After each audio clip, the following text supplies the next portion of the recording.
अब पाठकों के मन में सवाल आएगा कि इतनी बढ़िया सुनने की क्षमता रखने वाला जानवर कैसे उसके पति के कदमों के आहट को मिस कर सकता है, जो कि आ रहा था पीछे पीछे।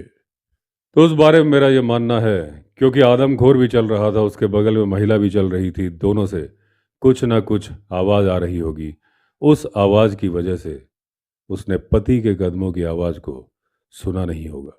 शायद आदमखोर का पूरा ध्यान अपने शिकार की तरफ था, इसलिए उसने पीछे की आवाज़ नहीं सुनी। अब जब तक वो कहानी गांव वालों ने हमें सुनाई, काफ़ी देर हो चुकी थी, तो उसके बाद गांव वाले अपने घर चले गए। अब उस इलाके में हम लोग थे करीब 10 दिन से, और हमारा कोई आमना सामना हुआ नहीं था उस आदमखोर से।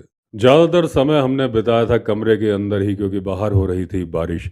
अब हमारे घर पर हमें कुछ ज़रूरी काम था, इससे ज़्यादा समय तक हम वहाँ रुक नहीं सकते थे।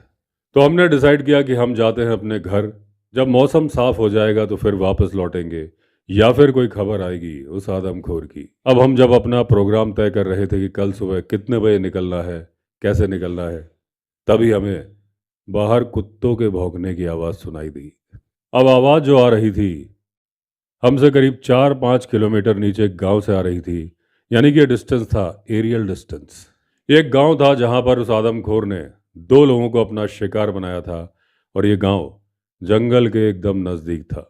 कुत्ते जिस अंदाज में भौंक रहे थे, हमें लग रहा था कि ये तेंदुए को देख के ही भौंक रहे हैं। शायद वो आदमखोर ही होगा, क्योंकि वहां पर वो 2 वारदात पहले कर चुका था। लेकिन क्योंकि अभी भी बारिश हो रही थी, हम कुछ कर नहीं सकते थे, क्योंकि हमारे पास थी इलेक्ट्रिक लाइट, और वो बरसते पानी में काम नहीं आती।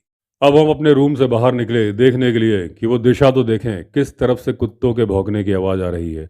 हमारे आश्चर्य का ठिकाना नहीं था जब हम बाहर निकले। तारे चमक रहे थे आसमान में, एक भी बादल नहीं था। अब ये भगवान का भेजा हुआ सुनहरा मौका था। बादल छट चुके थे।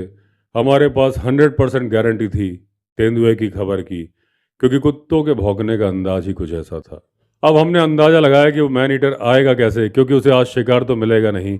गांव वालों को सावधान कर दिया है कुत्तों ने। गांव वाले आपस में चिल्ला के बात भी कर रहे थे, जो कि हमें सुनाई दे रही थी। अब वो आएगा सड़क पर, सड़क के नीचे एक गांव और था। हमें लगा वो आदमखोर वहां जाने की कोशिश करेगा। हम जल्दी से जल्दी उस रोड पर पहुंचना चाहते थे जिस रोड को लेपर्ड पार करेगा, ऐसा हमारा अंदाजा था।